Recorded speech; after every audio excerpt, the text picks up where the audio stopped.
Selamat pagi semuanya. Perkenalkan, nama saya Julian Kenini Putri Diki dengan NIM 3222014. Program Studi Pendidikan Matematika Universitas Kristen Wirawacana Sumba. Tujuan saya membuat video ini adalah sebagai penilaian evaluasi tengah semester mata kuliah Etika Kristen dalam Bisnis. Materi yang akan saya bawakan yaitu tentang teori-teori etika modern.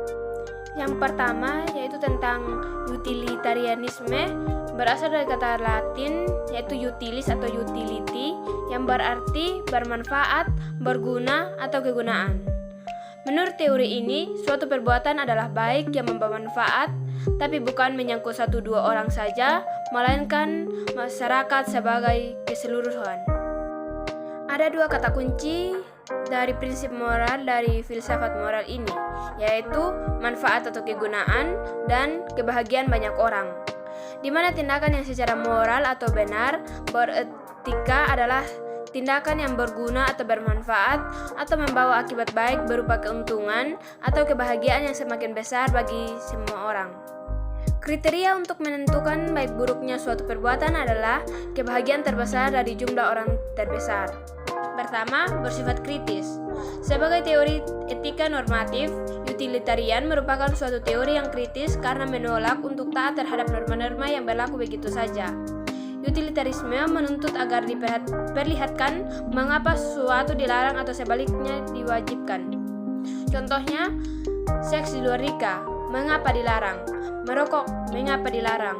Berpakaian seksi di depan umum, mengapa dilarang? Yang kedua, bersifat teleologis.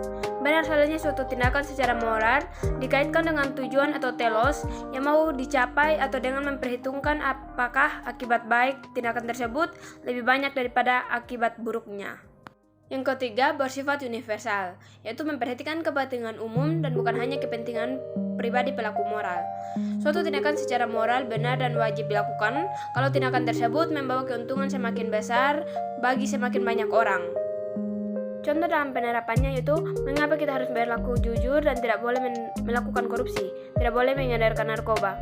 Kaum utilitarian menjawab, karena dengan berperilaku jujur maka sehingga kualitas kesejahteraan masyarakat luas meningkat. Teori etika normatif utilitarisme. Yang pertama, utilitarisme tindakan. Dirumuskan, bertindaklah sedemikian rupa sehingga setiap tindakanmu itu menghasilkan akibat baik yang lebih besar di dunia ini daripada akibat buruknya. Pemahaman ini dengan mudah dapat dipakai untuk membenarkan tindakan yang melanggar hukum dengan alasan akibatnya membawa keuntungan bagi yang melanggar hukum atau keuntungan banyak orang. Yang kedua, dapat membuka peluang lahirnya tindakan menghalalkan segala cara, di mana orang bertindak dengan cara yang jahat agar tujuan yang dianggapnya tercapai. Kelemahan etika utilitarisme. Yang pertama, utilitarisme tidak mempertimbangkan nilai suatu tindakan itu sendiri dan hanya memperhatikan akibat dari tindakan itu. Yang kedua, bertentangan dengan prinsip keadilan. Yang ketiga, utilitarisme hanya menguntungkan mayoritas. Yang kedua, ada deontologi. Deontologi berasal dari bahasa Yunani yaitu deon, yang artinya kewajiban yang mengikat atau sesuatu yang diwajibkan. Dalam teori ini, yang menjadi dasar baik dan buruknya suatu perilaku itu adalah kewajiban. Baik atau buruknya suatu perilaku itu tidak dinilai berdasarkan dampak yang ditimbulkan, tetapi kewajiban. Sebagai contoh, kenapa kita harus berlaku jujur, adil, ikhlas, dan tidak menyakiti orang lain? Karena itu adalah kewajiban. Begitu juga kenapa kita dilarang mencuri, korupsi, iri hati, karena hal tersebut dilarang semua ajaran agama. Seseorang akan disebut bermoral jika ia memenuhi kewajiban moralnya yang berdasarkan hukum moral.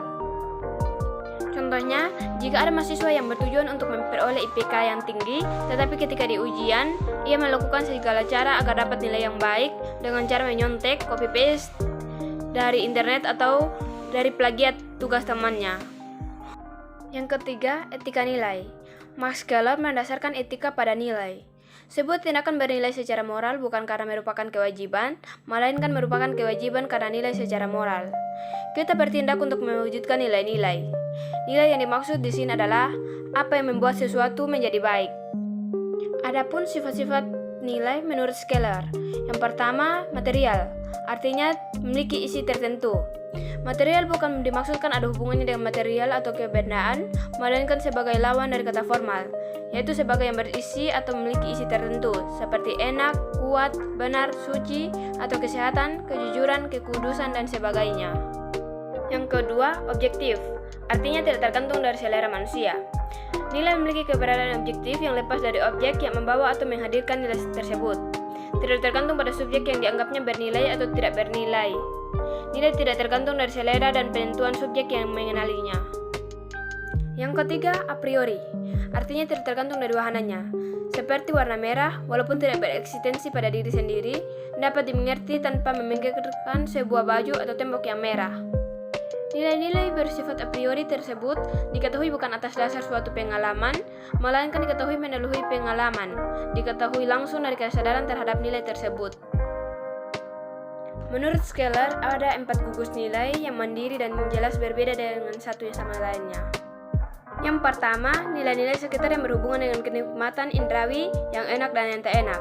Yang kedua, nilai-nilai vital, di mana yang paling utama adalah nilai yang luhur dan nilai yang hina, di mana juga termasuk keberanian dan sifat penakut.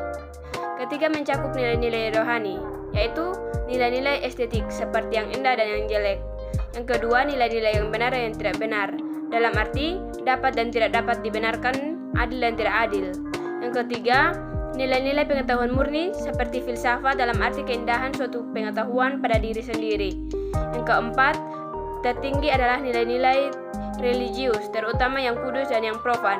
Di antara 4 gugus nilai, terdapat tatanan atau hierarki. Ada yang lebih tinggi dan ada yang lebih rendah. Teori keutamaan. Teori keutamaan atau virtue menitik beratkan pada sikap seseorang. Teori ini berangkat dari pertanyaan mengenai sifat-sifat atau karakter yang harus dimiliki seseorang agar bisa disebut sebagai manusia utama, dan sifat-sifat atau karakter yang menciptakan manusia hina. Contoh sifat keutamaan antara lain kebijaksanaan, keadilan, kerendahan hati.